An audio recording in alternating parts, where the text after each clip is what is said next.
どうもこんにちは、元気ボックスの佐賀です。今回の動画では6万円以下のエレキベースおすすめしていこうかなというふうに思います。価格帯が6万円以下、つまりエントリークラス初心者向けっていうことですね。最近だとね、この価格帯でも全然悪くないです。品質かなり向上していて、その話で言うと、昔の6万円以下のエレキベースよりも今の6万円以下のエレキベースの方が物いいんじゃないかなというふうに思っております。結論から言いますと、おすすめするのはヘックス、ヤマハ、アイバニーズ、そしてウーフィーベーシズ。この4ブランドです。それぞれ解説して音も聞いていただきますので、チェックしてみてください。ということで本編へどうぞ。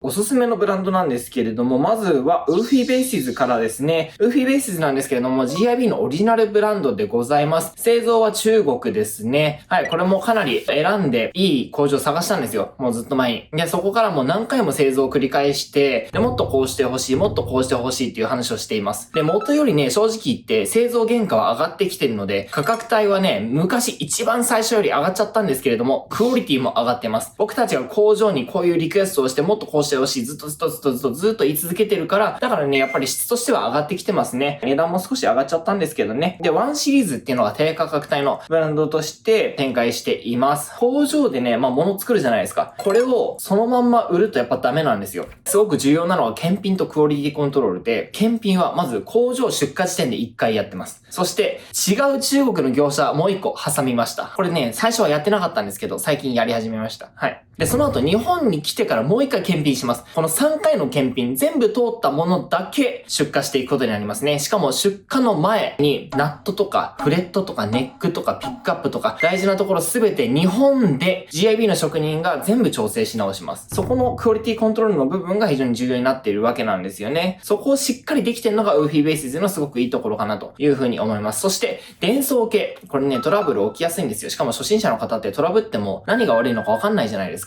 伝送系に関しては全部ね、GIB でやり直してます。使っているワイヤーはベルデンっていうワイヤーです。で、ジャックはスイッチクラフトっていうジャックです。これらの2つはフェンダーとか、ポデロとか、サドースキーとか、サーとか、そういう高いね、ブランドでも使われているもので、信頼できるものだということです。これ以上ね、いいパーツを使うことは不可能です。基本的に存在しないので。なんでこれだけお金をかけられるかと言いますとですね、普通のエントリークラスの楽器っていうのは、ベルデンのワイヤーとか、スイッチクラフトのジャックとか、もしくはそれらを日本人が組み込むとか、日本で全部調整し直すとか、そんなことできないんですよ。なんでかっていうと、3万円のベースを売って僕たちが得られる利益っていうのは、大体2、30% なんですよ。6000円から9000円です。はい。6000円から9000円しか利益がないのに、その中から人件費どれやってひねり出すんだっていう。ベルデンのワイヤーなんてその贅沢言ってらんないんですよ。とにかくベースの形にするだけで基本的には精一杯な価格帯なんですけれども、うちは工場で作ってもらって、それをそのままお客さんに売ってるので、余計な商社とか代理店とかが入ってないんですよ。普通のギターメーカーはですよ。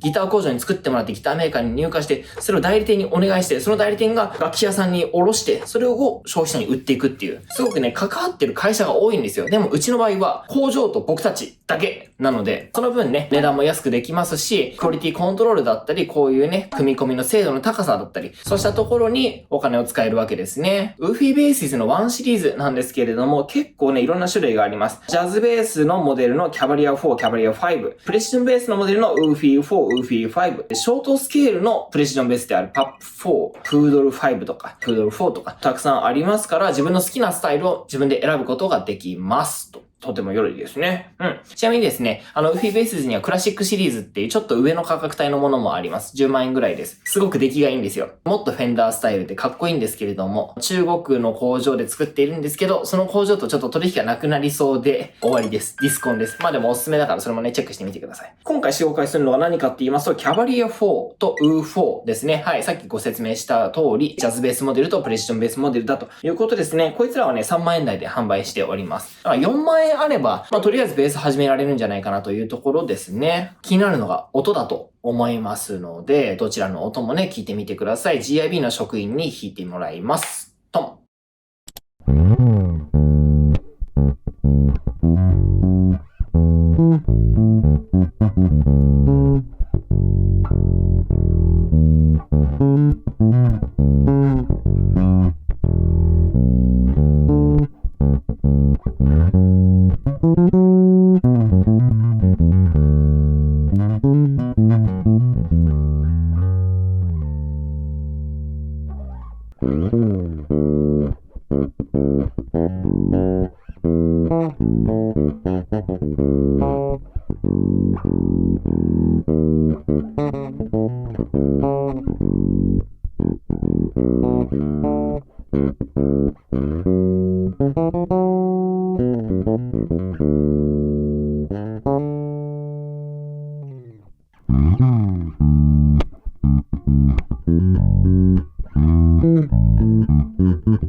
キャバリア4と UFO を弾いてみました。こっちがジャズベースタイプのキャバリア4で、こっちがプレシジョンベースタイプの UFO です。どちらもジャズベース、プレシジョンベースっていう本当にオーソドックスな定番な形なので、幅広い方にとって親しみやすいですし、多くの楽曲で聴けるサウンドっていうのはこのジャズベースとプレシジョンベースのサウンドがほとんど。特にジャズベースは本当に一番音楽で使われているベースと言っても過言ではないぐらいポピュラーなもので、低音のドーンとした感じと高い音のバキッてした感じがすごいかっこいい。ピックアップって言われるマイクが2つあって、これで音色を切り替えられます。ネック側、指板に近い側だともうちょいプレシジョンベースに近いような太いサウンドを得られて、ブリッジ側、指板から遠い方はパリッとしたタイトな音が特徴的です。先ほども言ったんですけど、本当にいろんな楽曲で使われているので、間違いのないものを欲しいっていう人はキャバリア4一番いいんじゃないかなっていう風に思います。UFO はプレシジョンベースっていうスタイルで、太い低音の感じ、ムチッとした張り出してくるようなミドルの音がすごい魅力的です。特にロックとか古い R&B でよく使われているような印象がありますね。これも本当にすごい定番のモデルなので、合わないジャンルがないみたいなことはないです。明確にこのモデルが欲しいみたいな決まってない方は、ジャズベースタイプのキャバリア4、プレシジョンベースタイプの UFO、このどちらかから選ぶのが一番いいんじゃないかなっていうふうに思います。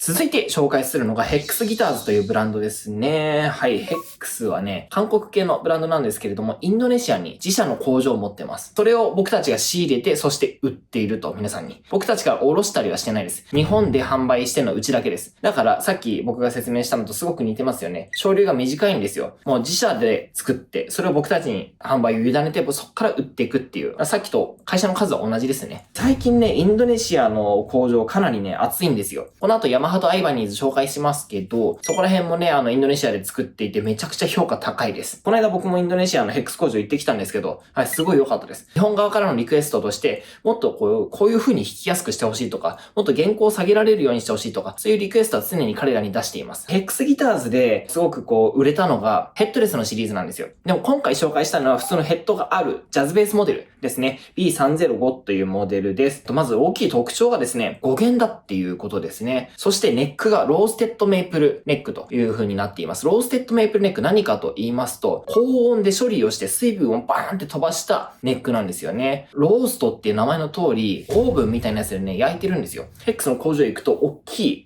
オーブンみたいなやつがあって、そこで焼いてます。日本にもローステッドメイプル作る、そういうね、オーブンみたいなの持ってるとこありますけど、ちょっと規模が全然違いますね。このローステッドメイプルっていうものは、サドスキーとかサーとか、そういうハイブランドがよくね、使ってたもので、なかなかね、エントリークラスで使われるっていうのはなかったんですけれども、最近はね、増えてきていますね。さらにこのモデルに関して言うと、ネックの中にカーボンファイバーロッドが埋め込まれてるんですよね。すごく強度が高くなっています、ネックの。ネックの強度を高くすると何が起こるかと言いますと、ネックが歪みづらくなります。ネックが歪みづらいっていうことは、原稿下げてもバズが出づらくなるっていうことですね。もう原稿も下げやすくなります。音も変わってくるんですけどね。で、スケールが35インチだというところも合わせて、比較的モダンなベースだというふうに言えますね。フェンダーみたいな音が欲しいっていう方にはちょっと向いてないんですけれども、もっとモダンで、もっと先進的で、今時のベースが欲しいっていう方には、X の B305 とてもおすすめだなというふうに思いますね。5弦ベースなんですけれども、5弦ベースからベースを始めても大丈夫ですかという質問たまにいただくんですよ。それはね、全然 OK です。はい。5弦ベースから始めても全然いいんですよね。たまに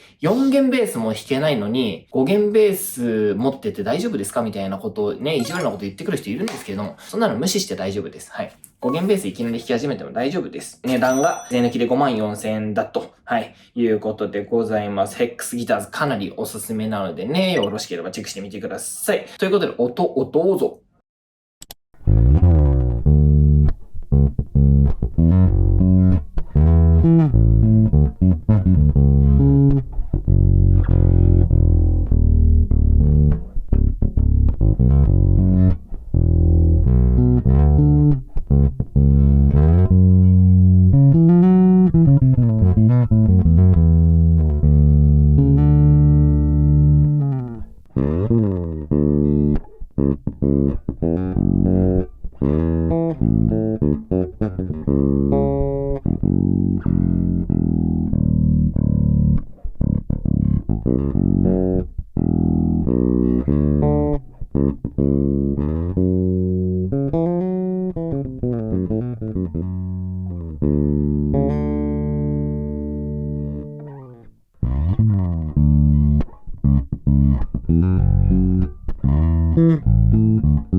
XB305 弾いてみました。これは少しモダンな仕様のジャズベースタイプですね。語源っていうのもすごく特徴的です。スケールは35インチで少し長くて、音ももうちょっとこうさっきのキャバリア4と比べるともっとこうクリアな感じが強くて、低音の部分も広域の部分も少し広がったような印象がありますね。基本的にジャズベースタイプのサウンドなので、これもオールマイティにどんなジャンルでも使えるかなっていう風に思います。その中でも得意なジャンルとしては現代的なポップスがすごく合うかなっていう風に思います。スラップ奏法とかをすごくして派手にいろんなフレーズを弾きたい方にすごくいいんじゃないかなっていう風に思います。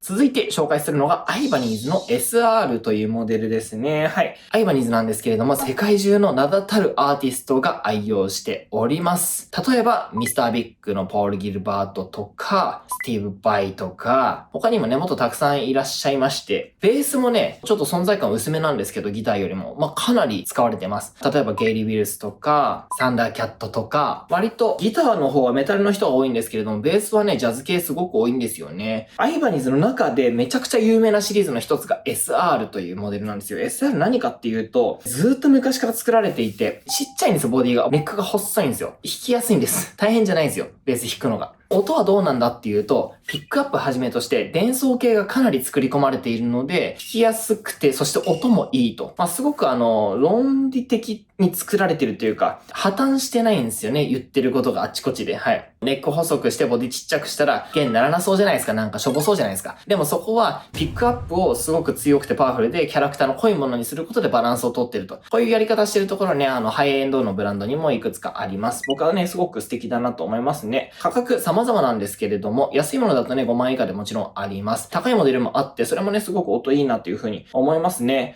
ちなみにね、アイバニーズの SR 作ってるのはコルトっていう会社で、この前韓国でコルトと商談してきました。GIB にももうすぐコルト入ります。そういった意味でも、アイバニーズのクオリティはすごく信頼できるなという風に思ってます。はい、コルト非常に素晴らしいですね。ちなみにですけど、コルトが作っているギターブランド他にめちゃくちゃ有名なのあります。皆さん知ってます？ PRS です。はい。PRS ですよ。世界ナンバーワンギターブランド、ほぼ。はい。ほぼ世界ナンバーワンギターブランドの PRS のインドネシア製はコルトが作ってますね。だからそういった意味でもね、アイバニーズ非常にいいなと思います。音も気になると思いますからチェックしてみてください。どうぞ。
アイバニーズの SR シリーズ弾いてみました。見ての通りコンパクトなボディで、ネックも少し薄めになっているので、こう弾きやすさを感じる方もいるんじゃないかなっていう風に思います。いわゆるアクティブタイプって言われるもので、ブーストカットするベースと中音域のミドル、高音域を操作させトレブルっていう、この3バンド EQ というものがあって、これでブーストカットしていることで多彩な音作りが可能になってます。サウンドとしてはパワフルで力強さがありますね。音量も少し大きく感じられるような気がします。得意なジャンルとしてはロックとか、その中でももう少しハードなメタルとか好きな方はすごくいいんじゃないかなっていうふうに思います。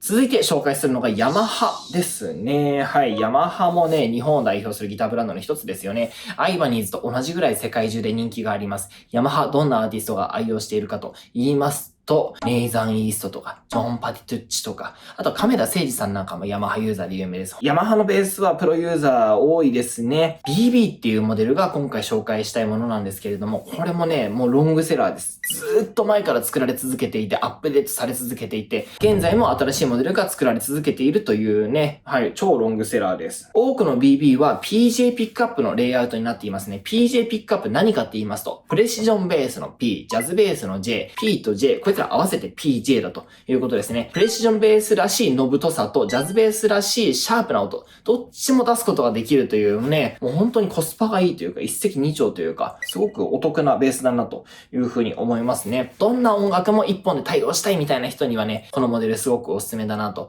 いうふうに思います。BB も、さっきのアイバニーズの SR と同じように、たくさんの価格帯があります。プロが使うような20何万円、30何万円、40何万円するようなものから、初心者の方が安心して使える5万円以下のものもありますと。はい。今回どんな音なのか、そのエントリークラスのものを弾いてみようかなというふうに思いますので、チェックしてみてください。どい。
ヤマハ BB シリーズ弾いてみました。これは1970年代からもう同じような形でずっと作られている定番というか、名機って言われるベースのシリーズですね。ネック側にプレッションベースのスプリットコイルって言われるピックアップがあって、ブリッジ側にジャズベースタイプのシングルコイルって言われるピックアップマイクですね、がある PJ っていうスタイルのベースになってます。ネック側だけを使ったサウンドではプレッションベースらしいファットなサウンドが得られますし、ブリッジ側ではキレがあってクリアなサウンドが得られます。で、この両方をミックスすると、太さもありながらちょっとこうジャズベースっぽいキレも加わったような独特のサウンドがあって、それがすごく人気のサウンドですね。得意なジャンルとしてはポップスとか、あとは少し古い歌謡曲とか好きな人はすごくいいんじゃないかなっていうふうに思います。たくさん紹介しました。ウーフィーとヘックスとヤマハとアイバニーズだと。はい。この4ブランド、非常にね、自信を持ってお勧めできるなというふうに思います。僕がすごく大事にしていることの一つが、クオリティが高いのは当たり前。いい値段作ってるのも当たり前なんです。さらに大事なのが、ちゃんと会社として、いいことしてるかどうかっていう。いい人たちが作ってるかどうか、法律守ってるかどうか、税金納めてるかどうかとか、はい、そういう社会性めちゃくちゃ大事だなって僕は思うんですよ。そういった意味でも、ぜひぜひこう成長していってほしいなと思うブランドを選びました。ヤマハ、アイバニーズ、ヘックス。はい。この人たちはもう本当にとってもね、素晴らしいクオリティだなというふうに思います。そしてね、ウーフィーベーシーズ、GIB の自社ブランドなんですけれども、当然ね、僕たちは自分たちの活動が正しいと思ってやっているので、非常にお勧めしたいなというふうに思ってます。もうね、5年か6年前ですかね、ウーフィーベーシーズ始めたの。それからずっと好評いただいておりまして、今も継続して売れ続けているというのがすごくありがたいことですしね、やってきた仕事は正解だったなというふうに思います。ヤマハ、アイバニーズ、ヘックス、ウーフィーの他に、スクワイヤーもね、全然いいと思います。とてもおすすめです。あと何かな、コルトとかもとてもいいなと思いますしね。スクワイヤーに関して言うと、自社でなかなか取り扱いがなかったりするので、自信を持ってね、おすすめがなかなかできないんですよ。ヤマハとかアイバニーズも同じなんですけれどもね。はい。そういう意味で言うと、ヘックスとかウーフィーっていうのは、僕の目の届くところで管理できる割合がすごく大きいんですよ。おすすめしやすいなっていうのは正直ありますね。皆さんいかがでしょうかね。もちろんこれって僕のポジショントークでもありますし、他にもね、素晴らしいブランドたくさんあると思いますから、もしね、これもいいぜみたいなのがあったらコメント欄で教えていただければなというふうに考えております。ということで、本編終わり。これ、わかります。ロージエの新作のサンプルです。ロージエっていうね、ブランドも僕やってるんですよ。はい。ロージエはミュージシャンたちの体を気遣いましょうっていうブランドでして。だからロージエのウルトラライトギターケースっていう背負う時のギグバッグですよ。あれめっちゃ重いじゃないですか。あれを軽くして、しかも特別なね、AGS っていう機構をつけて、体感重量が 40% 軽減するっていう。だからライブハウスとかスタジオに着いた頃にはもうヘトヘトで、ベース弾く気にならんみたいな現象あるじゃないですか。僕あれ嫌なんですよ。疲れるなって昔から思ってて。で、そんな時にね、森田祐介さんとかもそういうツイッターでポストしてて、なんかすごい重たくて疲れるわ、みたいな。じゃあそれ僕が疲れないギグバッグ作りますって言って作ったのがそれです。これはストラップです。もともとね、ストラップも柔らかくて軽いのを作りたいなってずっと思ってたんですけど、これもね、すげえ軽いっす。わかんない。これもどうやってこの軽さを伝えればいいのかわかんないんですけど。もともとはね、パッド入りのちょっとふんわりしたのを作ってたんですけれども、これもうちょっとね、こう薄くして、もうちょっとレザーのかっこよさが際立つような感じで作りました。サンプル。ものづくりも僕たちすごくよくね、好きでやってます。僕の中は趣味ですね。楽しいから作ってるんですよ、こういうの。だからそういうのも YouTube で紹介しているので、よろしければチェックしてほしいななんて思ったりしますね。皆さんのコメントを元にしてこういう製品作ることもよくあります。ヴィンテージフェンダーと今時のフェンダーってジョイントプレート違くないですかっていう話があって、へーと思ってね、測ってみたら、確かに違うわと思って、で、そのヴィンテージフェンダーのやつ測ってそのまま作ったのが、例えば、ロージエのサージカルステンレスネックプレートですよ。はい。そういうことやってるのでね、皆さん何かね、こんなベースの機材あったらいいのにな、みたいな話があったら、コメントしてみてください。僕になんかツイッターでリプとかしてください。そういうのも全部見ております。みんなで楽しいベース業界作っていきましょう。ということで GIB なんですけれども、GIB 横浜、GIB 兵庫、GIB ソウルと、日韓にまたがって3店舗やってます。韓国のユーザー、この YouTube 見てるの結構知ってます。アニョハセヨー。系列店なんですけれども、ギターショップトニークというギターショップがあります。PRS めっちゃ強いです、ここ。僕たち PRS 大好きだから。はい。あと、ギターアウトレット横浜というね、お店も横浜にあります。ここではね、傷ありとか、工場で作ってる時にちょっとここ、なんか傷ピッて入っちゃったみたいな。とか展示してる時にピッて傷入っちゃったみたいな。そういったものをめちゃくちゃ安く売ってます。三井アウトレットみたいな感じですげえ安くしてます。多分ね、たまげるぐらい安いです。ぜひチェックしてみてください。GIB 横浜、ギターアウトレット横浜、ギターショップトニック横浜。この3店舗は横浜市西区平沼っていう街にですね、あります。歩ける範囲にありますね。全部徒歩1分ぐらいで行けるので、よろしければ遊びに来てみてくださいな。そして最近ではね、ベーシストの関谷智隆さんとベースギークカレッジというオンラインコミュニティやってます。このギークインボックスの YouTube よりももっとディープなことをやるためのコミュニティですね。皆さんもっといろんなこと知りたいとか、世の中では語られてないものが知りたいとか、そんな方いると思うんですけれども、そんな方はね、ぜひ入ってみてください。ベースギークカレッジ無料の期間があるので、その時でね、全部ピーって見てやめても全然いいんじゃないかなという風にあります。ベースギークカレッジには GIB のね、割引もついていきますから、なんか大きい買い物する時にね、ベースギークカレッジ入ったらいいんですよ。ちょっとだけ。クーポンコードを使ってさっさと抜けたらいいんです。